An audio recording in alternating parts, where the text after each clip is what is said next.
Fare più tamponi possibile, tracciare i contatti dei positivi allargando le maglie dei test e poi vaccinare tutti coloro che ruotano attorno alla persona con variante Delta, sia nel contesto sociale, familiare o lavorativo, sia in quello geografico di residenza.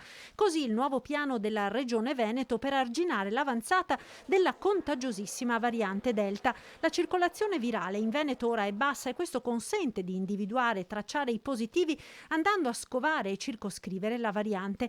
Le nuove misure sono state illustrate dalla dottoressa Russo, responsabile della prevenzione regionale. Tutti quelli che sono stati messi in quarantena, che siano familiari, che siano contatti lavorativi, che siano contatti della vita di comunità, della vita sociale, offriamo la vaccinazione.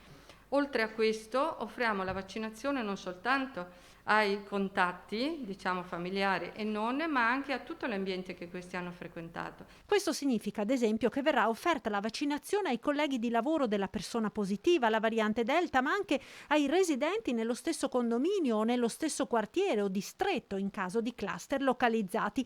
Un'attività di vaccinazione che potrà essere fatta anche sul posto. Questo può valere per il condominio, quindi il palazzo, che è fisicamente, diciamo, dove abbiamo trovato il caso, ma può interessare anche la via, un quartiere, può interessare un comune se questo è piccolo, oppure può interessare un distretto. Verrà poi rafforzata la chiamata diretta per gli over 60 non ancora vaccinati, cosa che vale in tutta la regione, ma a maggior ragione laddove ci sono casi di variante Delta, e per le persone vulnerabili, per le quali sono raccomandate 2 dosi di vaccino anche se hanno già avuto la malattia. Inoltre, nelle aree dove viene individuata la variante, verrà riprogrammata la seconda dose di vaccino anticipandola nell'intervallo minimo di tempo: 21 giorni per Pfizer, 28 per Moderna e 4 settimane per AstraZeneca.